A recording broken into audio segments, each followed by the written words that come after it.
and welcome to the Property Trio. It's my great pleasure to be hosting today, and we have some really cool listener questions. Dave and Mike, it's a joy to be seeing you both in the studio. Mike, you're on your dodgy PC today. Yeah, it's I just had to get an emergency laptop, so I'm staring at the camera where I normally put the screen, but for anyone on YouTube, this is what is most natural for me to look at, and that is not a good look. Thankfully, I've got like a luscious full head of hair, but We can't see your scar though. Poor thing, No, you from the got done by an angry swooping bird. bird. yeah, you can barely see it. It's amazing. So for anyone that's wondering what we're talking about, I got smashed in the head by a butcher bird, and blood went everywhere. It was rather exciting, but yeah, minimal residual damage. It was just must be one of those areas of the head that just has a vein right near the surface, because it was a bloodbath. That's the thing. Well, the only damage there was your poor little man. He was a bit stressed getting Daddy a towel. Yes, he thought I was imminently about to perish. Your photo was pretty graphic. Yeah, well, I'll chuck that up on the Facebook page or something. No, well, no more banter. We want to keep straight on the question. Dave, this one is an exciting one for you to be answering. We're going to be exercising some of your mortgage strategy brilliance today, and I love hosting these ones. Yeah, look, there's quite a bit of depth to this one, and these are the types of things that don't often get talked about, but it has quite a bit of detail that a lot of people actually want to know but don't know who to ask or where to go to find out. And I think there's often people out there who could be making property decisions or renovation and construction decisions, but they just don't know how to go about it, and so that actually delays them. Yeah, agreed. And so for all your listeners out there who might be thinking, is it too dumb a question or too big a question or too little a question, just send them through. We love scenarios. So what I will say to just on the back of that is this is not financial advice. We're just talking about scenarios and breaking down some concepts, and you do need to chat to someone qualified to assist you when you're making decisions. But let's start. The theme here is accessing equity for renovations. And Sam writes to us, we bought our 4-bedroom, 2-bathroom, mid-century family home in the Greensborough area. So for any non-Melbourneites, it's a suburb in the northeast of our capital city. And there's a lot of civil works going around Greensborough at the moment because we have the Northeast Link underway. Anyway, they bought in mid-2021 for $1 million approximately. Since then, the prices have fallen, then risen, and generic real estate apps pricing it at around the same value. The house is older style, has good bones, but over time we'd love to undertake a moderate renovation. The property is in a good family-friendly school zone, and with the right modifications, there's no immediate reason to move from the property. We're getting close to 80% LVR, which I understand is the threshold for accessing finance. The original plan was to build our plan out with 2 more $600,000 investment properties. I'd like the Property Trio to examine our situation from an accessing equity perspective. When and how can you access equity? And in the accumulation phase, is there approximate best practice advice for when you should consider accessing the equity? Pros and cons on manufacturing equity through upgrades to our home versus investing in property. I'm sure there are many other examples, and we'd love the Property Trio's perspective. Thank you, Sam. We love this question. Thanks, Sam. And actually also Sam said he's listened to a lot of the diversity or expertise and the lack of on different podcasts, and the lack of a hidden agenda with ours makes this one of the best. So thanks for that kind feedback. Thanks, Sam, even though we talk too much about our weekends. It wasn't Sam that said that, though. Dave has a very strong agenda, and that's to get everyone to barrack for Collingwood. At least he's upfront and honest with it. Mike Mortlock. I just talk about boring sport. I know, Mike. Moving on. Let's talk about exciting equity release.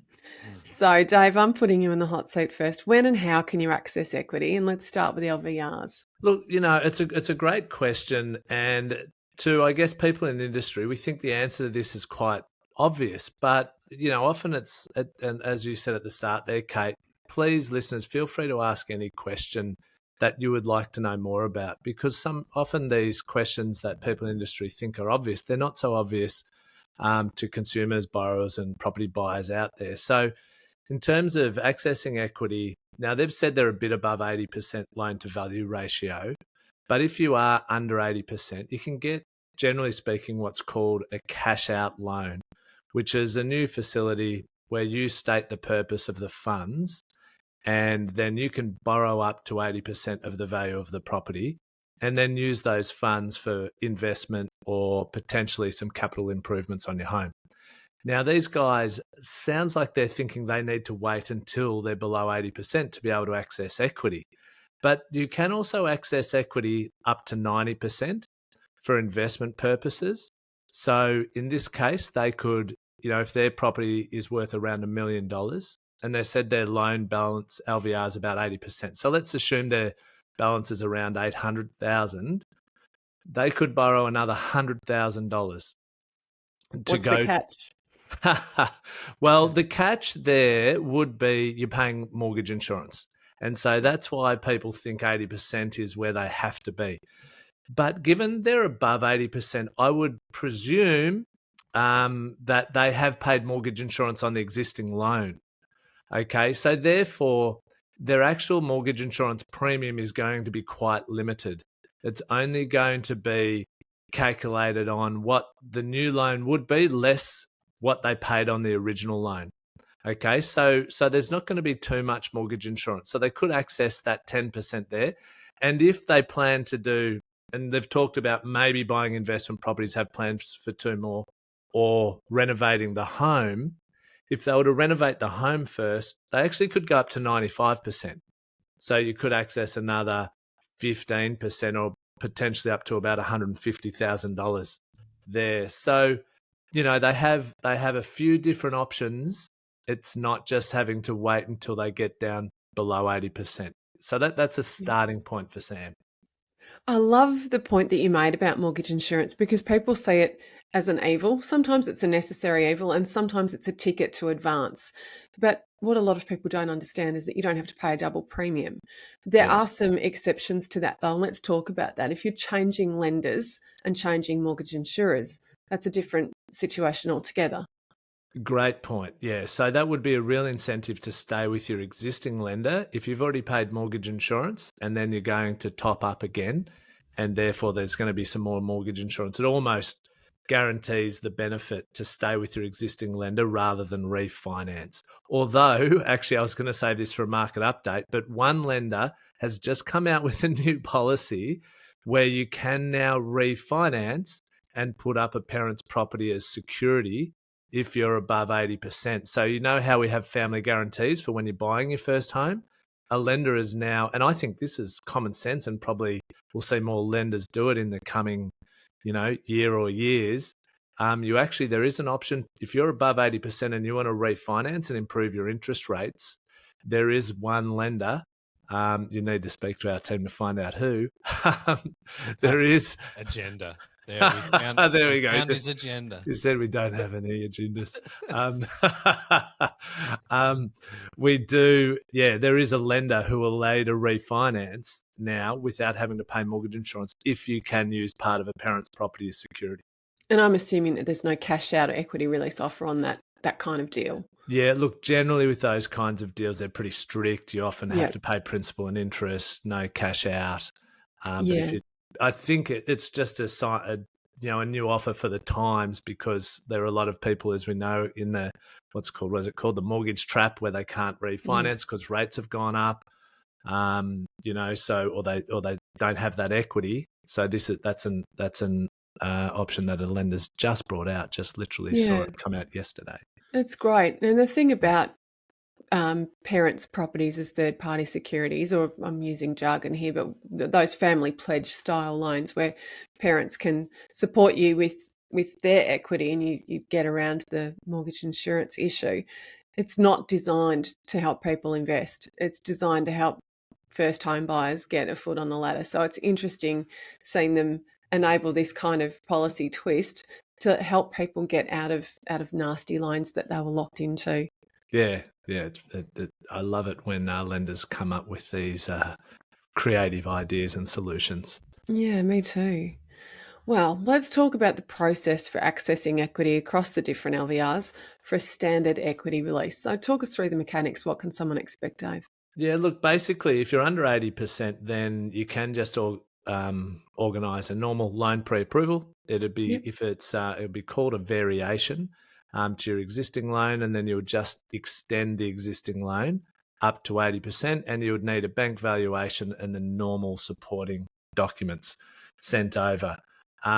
However, if you're going up to 90% for an investment purpose, then what you might want to do is set up a standalone loan for that's separate to the current home loan on the Greensborough property, because you obviously don't want to mix your non-deductible and tax-deductible debt.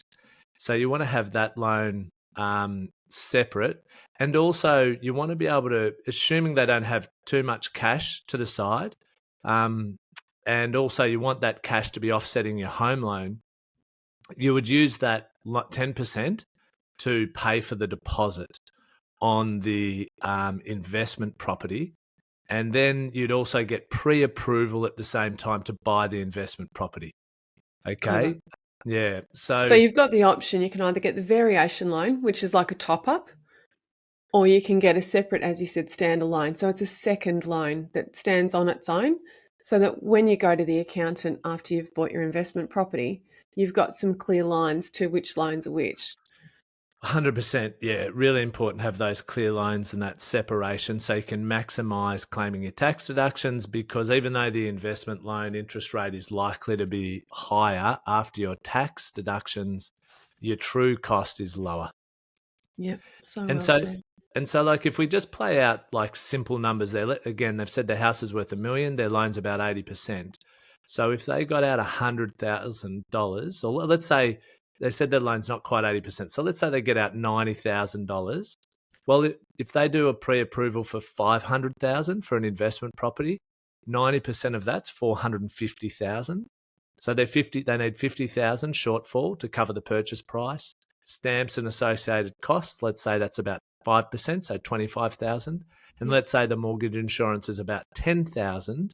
Okay, right there's $85,000 they'd need to be able to complete settlement on the borrowing 90% of the investment property. Well, we know they've accessed $90,000, give or take, up to 90% on the home. And there you have it.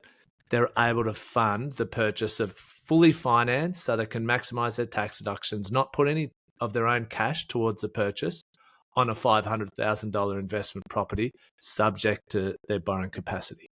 Yeah, great. Good Good news. illustration. It is good news. It just goes to show they've got this power there with their equity. They've just got to decide where to channel it. And that comes down to personal 100%. situation. Yeah. Dave, I've got a question for you about process though. What's required? What will the lender ask for? And how long will it take for that money to land in your account? Yeah, so look, really good question. So look, basically, if they're doing a standard loan, then generally, and they're with that lender because they're borrowing above the 90%, we've covered off that the mortgage insurance will be less if they stay with their existing lender. Look, it's probably 4 to 8 weeks before they'll be able to access that funding if they start working with their strategic mortgage broker today. But the more complex one is really a construction loan. So if they're doing construction on the, bless you, Kate. Thank you. Sorry, listeners. I was trying to hold it back. Bit of hay fever down here. If they're actually doing a construction loan and they are doing structural renovations and require council approved plans, then they will need to provide all that information to the bank. And so they can't just get some cash out and then pay for bits and pieces of renovations that are non-structural, however they choose fit. So if they were going to renovate their home as their priority, is their next decision. In this case, though, what they may not, and what a lot of people don't realize, is you can get what's called an as-if complete valuation. So a valuer will actually come to your house and review your house as it stands and the plans you have, and then provide a future value or estimated valuation on the completion of that build. We're And stepping into your wheelhouse, Mike. Yeah, and I suppose there's a cost involved in that, right? So it's probably going to be $600 or $700 to do that valuation, and that comes into the feasibility stuff. Like, people don't necessarily like spending money to decide, you know what, we're not going to go in that direction. I remember spending, I think, two and a half grand on engineering drawings to decide I wasn't going to do something, and it's painful. But I think you should consider that the value is helping you to make a decision in the right direction. That's going to be much more costly than that. So that's great advice, Dave. I'd certainly recommend they do that if they're tossing up either way. yeah, it's a great point, Mike. I mean, if you're going to make major renovations, and we're going through another stage with our house, paying someone to actually draw up plans to help you get clarity on the long-term plan for the renovations of your home, that's an investment, isn't it? Because if you undertake a renovation and you get halfway through it and realize you're unhappy or you want to wind things back, that's going to be a lot more expensive. That $2,000 doesn't look like much when you get to a stage like that, does it? Not at all. Not at all. If you watch any of those grand design style shows, like, how many of them actually come in on budget? None of them. The only ones that ever get close are the ones that have a quantity surveyor, and that's much more of a common thing in the UK, where they will typically have a quantity surveyor that's involved in the project day to day with the cost control. But most sort of residential investors won't go to that level unless the bank forces that upon them. So if you're doing a development and you're building, say, a few townhouses, the bank will require a quantity surveyor to do an initial estimate and then do progress claims, so that they're valuing the value of the works fixed to site. So if they're pouring, say, a concrete slab, then they will request a progress claim, and the quantity surveyor will go and say, yes, you poured the ground floor slabs. In our estimate, that was 300 grand. So we recommend to the bank to release that money. But that's a much different level. And I guess to your point, Dave, we don't know what the scope of their renovations would be. Would they require council approval? I mean, if it's all internal stuff, typically that doesn't happen. If they're changing the floor plan, adding bedrooms or adding another level or something, then certainly they would. I get the impression that they're talking a little bit more on the cosmetic side, but the scope does change the strategy and the nuances and the complexity of it. 100%. And, the amount you're going to spend also plays a part in how much you're willing to spend up front to, whether it's for the valuations or a quantity surveyor or an architect. If you're going to spend $1 million on a renovation, well, you're probably going to be willing to invest $20,000 or $30,000 even on an architect and getting the drawings right up front. So it does depend. It does feel like they're not planning on doing a lot. But look, as you would both know, you can be doing a small renovation, but you're changing the footprint or you're moving a structural wall. So you actually do need council approved plans. So you can be doing less expensive renovations as well. And it does require council approved plans and therefore and structural change, which means you need to go through that full assessment process with the bank. Yeah, absolutely. And the economic environment for building works is not very favourable at the moment. Anecdotally and even in writing, we're seeing quotes for proposed works coming with this huge range. And what it's all coming down to is that builders are kind of a little bit spoilt for choice. And if they don't want to take on your project, they typically tend to not say no. I'll just put a quote out there that they're kind of thinking, price it out. Price it out. But if it sticks, then they're buggers, we'll aren't they? that. Yeah, I know. But I mean, they've had a very tough time.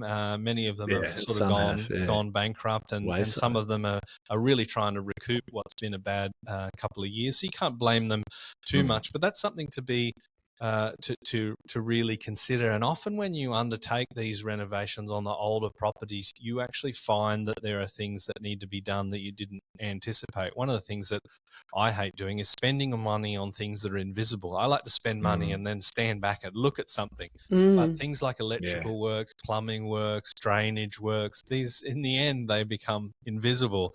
But these are the areas where people's costs can blow out.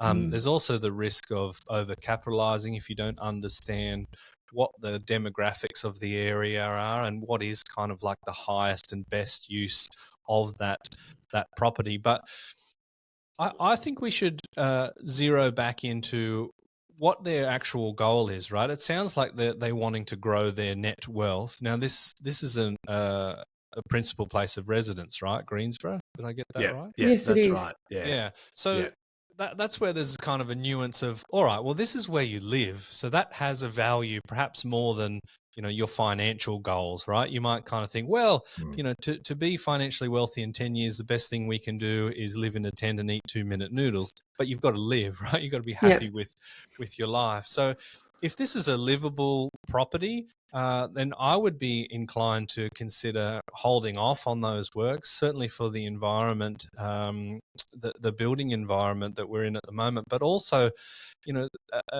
a well-purchased investment property has that leverage effect, right? So if you're spending, might have to spend $150,000 on even a fairly basic renovation, then, you're lucky if you can get 1.5 times that back in a renovation. The value of it being your principal place of residence is there's no CGT on that.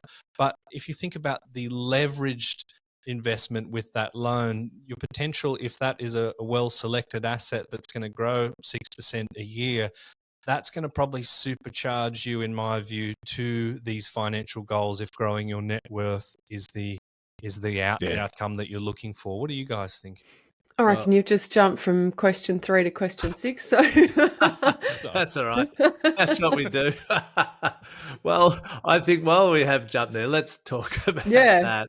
I mean, it's the old investment v lifestyle conundrum, isn't it? That so often comes up with our listener questions and our property plans. And, so they really need to work through what is their priority, because the flip side of that coin is, let's say they do buy the investment property now, they may not be able to afford those renovations for 5 to 8 years, let's say, if it's all modeled out. And so then, what they need to think through is, okay, well, if we do put off those renovations, how long are we willing to put them off for? What will that timeline look like if we buy the investment property first? And so you really need to be able to answer both of those questions to then be able to decide what your priority is.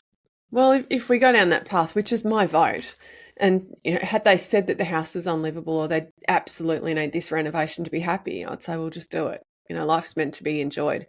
But if the house is fine as is and you've got a bit of time until you can do this renovation, and let's be honest, what can 100 to 150 do that will dramatically change the house? It's not going to be a dramatic renovation in my view with that budget. So it will certainly take it from being livable to really enjoyable. It could be, kitchen and bathroom upgrades or putting on a new deck or building a new bedroom, but we're not talking about ripping off half the house and having a magazine-worthy renovation. We're talking about a modest renovation. But if you took that 100 and you did what Dave said earlier and you bought a 500 or even a $600,000 property and let it do its thing, first and foremost, you've got then 2 assets working in tandem for you. But you're also introducing diversification, which I'm a big fan of, because right now, if you're doing up Greensborough, all your money's in Greensborough. And there's nothing wrong with Greensborough, but if you've got a little bit of exposure to, let's say, a Geelong or a northern suburbs or a western suburbs property or something a bit closer to the city and it's a unit, you've got diversification. You've got 2 properties humming in tandem for you.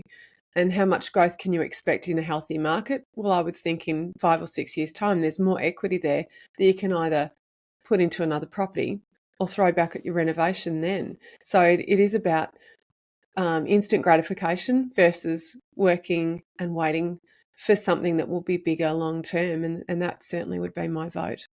Well, look, I mean, this $150,000 figure we're banding around, we've made up. So Yes.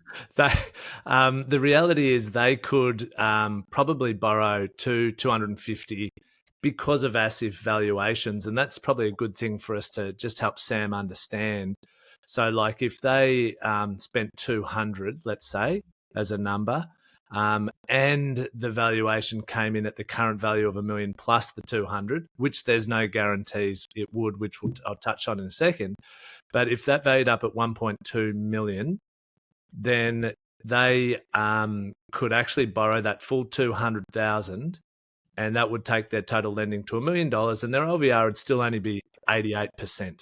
So they actually, because of the as if complete valuation, probably could get 250, 300. Now, Yep. he hasn't said if they have kids or not, but we know, like, if you've got kids sharing a bedroom, for example, I'll tell you one extra bedroom and maybe an extra bathroom or something, if you've only got one bathroom, can make a big difference to how the household runs and how everything feels. And, based on the kids' ages, and they're getting older and they need their own bedroom. So, I think somewhere in around sort of 200 to 300, you can make a meaningful difference to a home, to a family home. Yep. And so these are the things that, people need to figure out what is the priority for them. But yeah, so that's one thing you can do, Sam, is that as if complete valuation, and that can buy you extra equity basically there.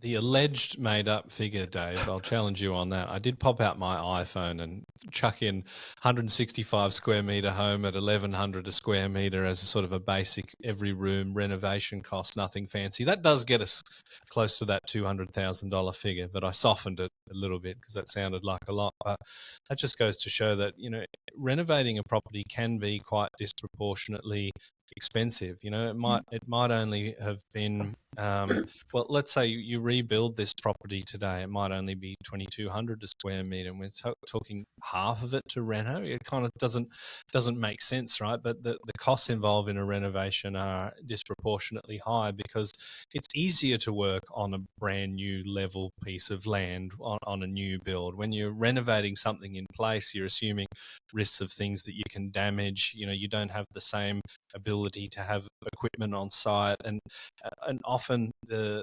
margin is got to be a consideration as well, and that's a little bit sort of riskier with a renovation than a brand new build. So I kind of think this is an investment or versus a lifestyle question, as you say.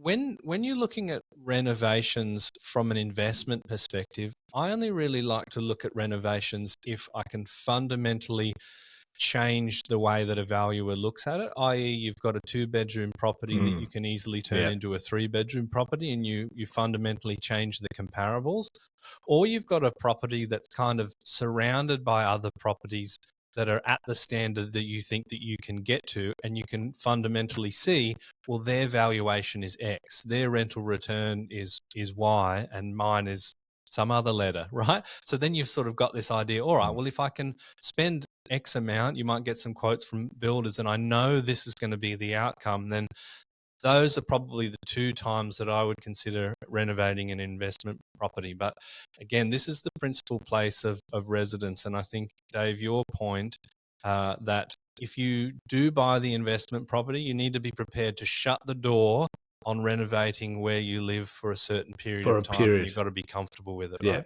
Yeah, and that period's subjective. We don't know for certain. We can model out and provide models of what's likely to happen in the future, and that is the power of property planning in our software. And you can model out various different scenarios, but you're going to have to wait for some period of time, and it might be 3 years, but in another scenario, it might be 6 or 7 years, and you don't know for certain. In terms of the 150, I was just meaning that, thinking from Sam's perspective, he hasn't told us the amount of the renovation, and that's why we've sort of come up with that figure. It's not a figure that Sam's given us. No, he's only his hint was that that he didn't feel that the valuation had changed very much. And on a side note, he probably checked on an online portal, which is an algorithm, and I'll be happy to share a bit of information about that in my gold nugget.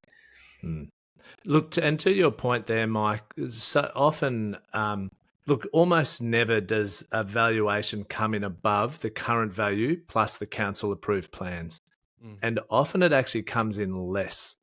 So that's something you need to understand as well and go in with your eyes open. So you can't just automatically assume that the valuation will be the current value plus what you're about to spend on it.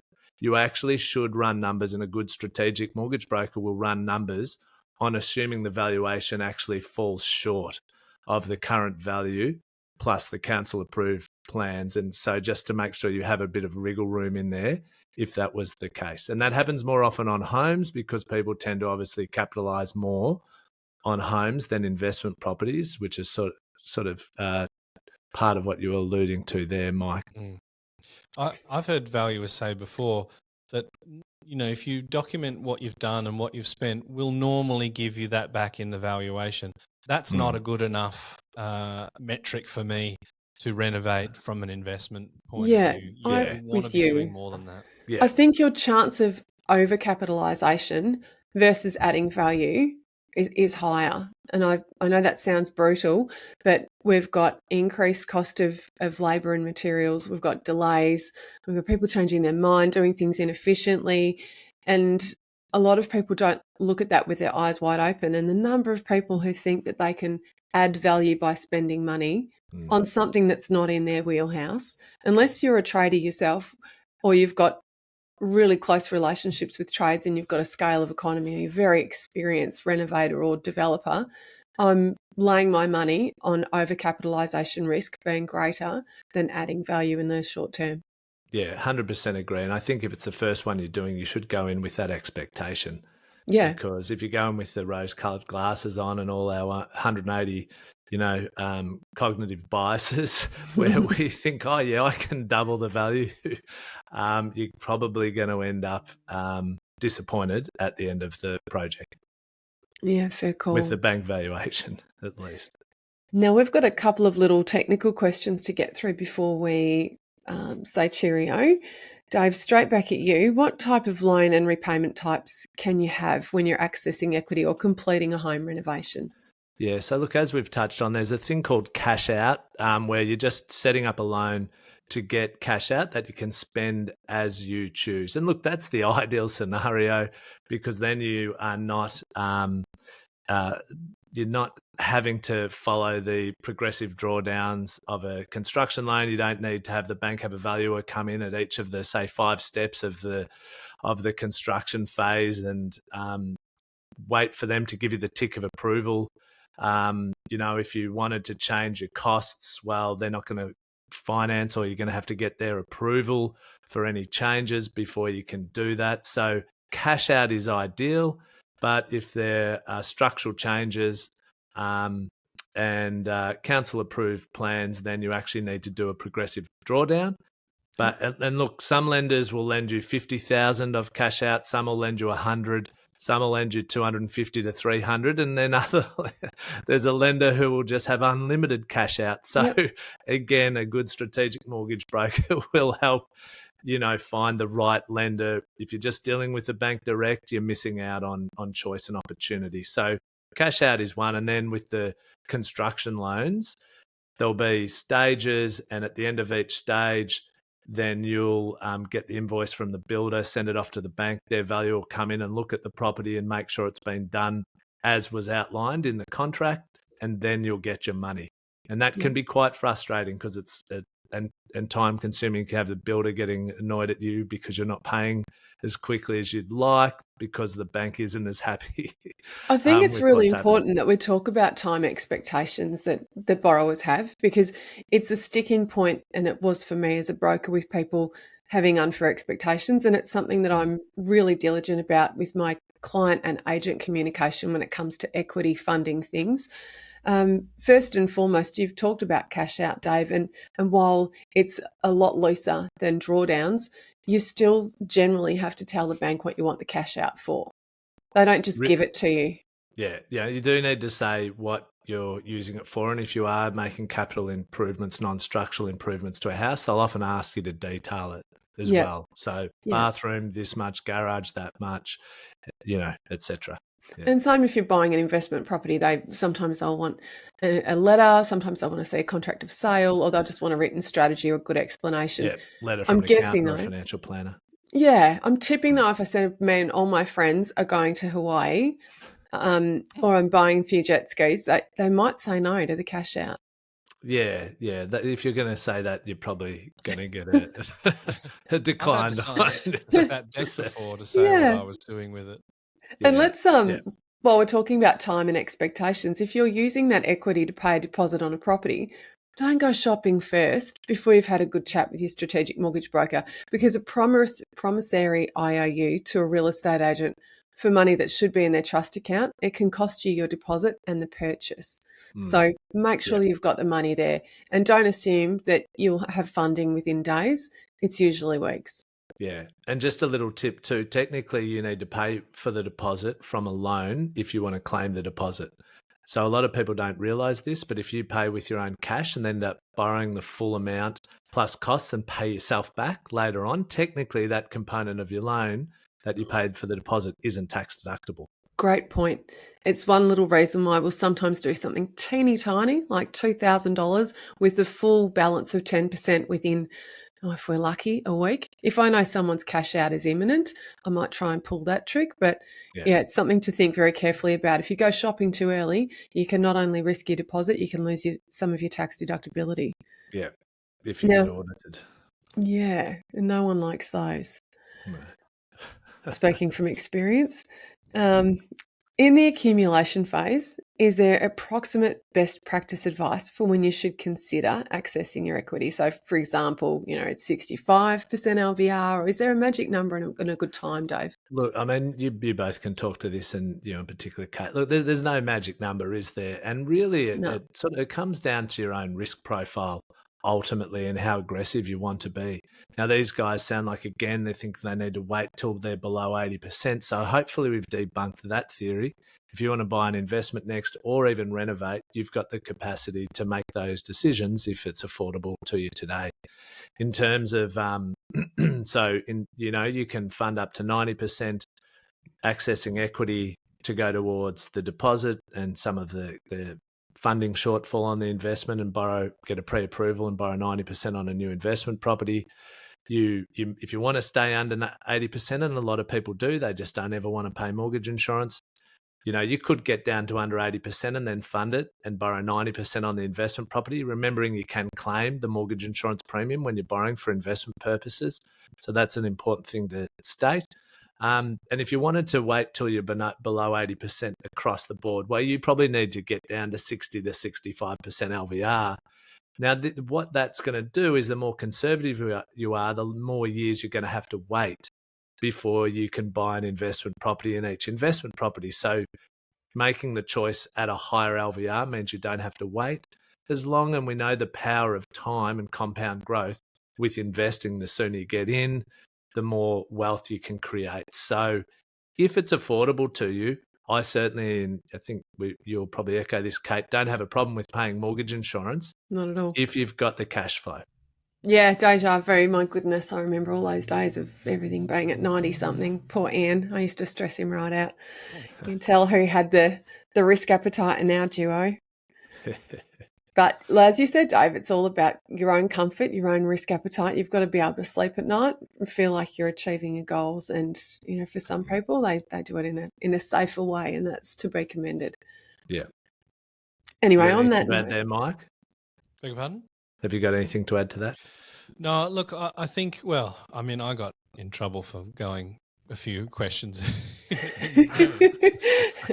I think I've made my kind of sentiments clear. I feel for the listener because they might have been emotionally attached to the idea of renovating, and that's fine if that's where you live, right? But sometimes we just have to go, all right, well, is it worth staying the way it is to make the best financial decision for the future, or is it actually starting to cause us concerns, or are we feeling like we're in a little bit of a funk because of our environment? So that's a question that only they can answer. But from an investment point of view, honestly, if you've got these two properties navigating the next property cycle, the mortgage insurance bill could likely pale into comparison with the equity that you're able to get by another bullish cycle. If you're selecting an adequately placed investment property, so that's where we're landing, I suppose. If their principal place of residence is comfortable enough to put that reno on hold. Yeah. I think if it's comfortable enough, I mean, often what we find is with the home renovations, it's due to families growing and kids getting bigger and needing more space. So that often can be a driver for decisions to happen sooner. But if, the kids are and the family and everyone's happy in the house, then I certainly would agree with holding off and getting onto the investment. But if it's really going to start to feel tight and congested and not as much fun to live in for various reasons, then, you've just got to decide how many years are you willing to hold off on that. Well said, guys. So on that note, we've just clocked over 40 minutes. We're going to go straight into our gold nuggets. Now it's time for us to go mining for our gold nugget property tip of the day. My gold nugget is identifying what the actual strategy is, because here we're kind of possibly perverting strategies by looking at where you actually live and then what you're trying to achieve. So if you are trying to achieve a certain level of capital growth or a certain level of equity, or you wanting to retire with a certain asset base, you have to make really ruthlessly efficient decisions like the CEO of your investment property business. There are times where you actually have to live and exist in a property, and in my construction management degree, I actually studied sick building syndrome. So the environment that we live in can actually affect our psychology. So that's an important thing. So you've got to balance what you personally need from what your actual goals are, and you don't want to put yourself into a spot of psychological distress because you're just focused on that goal. So you always have to balance those two. Sick building syndrome. There you go. SBS, not just a TV. I learn something every day with you. Dave. Look, with the risk of sounding like I don't have a hidden agenda, as Sam has. You today. Yeah. Look, I think Sam is a perfect candidate for a property plan and really modelling out, 3 or 4 different scenarios of, okay, do you buy the investment property next? What happens if you renovate next? And how long would you have to wait on the investment property versus how long would you have to wait on the renovation? And just really getting clarity around that would be really useful for Sam. And I think, we've answered a lot of questions. I help him understand a lot of questions around the financing element. But again, a very good strategic mortgage broker should be able to sit down with you and take you through these things and help you make an informed decision from that perspective as well. And then you bring the two together, and that's when you make informed and educated property planning decisions. Well said, Dave. And it's in relation to what we call CMAs, and they're an automated valuation tool that banks often use, and people turn to them. You see the ads on TV about understanding what a property's worth. It's not a great indicator. Sometimes they get it right and sometimes they get it horribly wrong. And the reason for this is it's an algorithm that takes into account a lot of different data points. And so it doesn't just take into account the last price that you paid for the property. It takes into account other prices that have been achieved in the street, but it can't recognise when renovations or subdivisions or other changes have been made. So sometimes you'll find that it really throws you, down the wrong rabbit hole. The only real way to find out what your property is worth is to get a valuation. And if you want an accurate idea that's not quite necessarily as accurate as a sworn valuation, but you don't want to pay for it, you can get a skilled agent, a local agent, to give you an appraisal with some science behind it. But either way, relying on the algorithm, it's not the way that I would go. Yeah, it's guesswork. Now, can I just read out sick building syndrome? It's got me. SBS. You've already Googled it. Yeah, for sure. Refers to a condition whereby inhabitants of the room or building experience illness or discomfort directly linked to the time they spend in the aforementioned area. Occupants of the sick building will experience allergy symptoms but feel much better when not in the building. I can't believe it's real. Well, you didn't trust me. You had to Google. I've been fact-checked. You talk about having studied 5/8, I just needed to check. 100% doesn't surprise me at all. I think there's a big correlation between the feel and vibe of a house and how you feel living in it. And that is a big part of selecting a great property and a big part of what a quality buyer's agent does. A lot of that's sort of less esoteric, like, oh, there's bad juju in this house. It's more about, the light, the 100%. Floor plan, ventilation, the natural ventilation, floor plan and flow. So there's a few different facets to it. It's not just like it's not homicidal. It's not just feng shui. Good to see you, fellas. We've gone way over, but it was a good one. Cheers. Great stuff. See ya. See you later.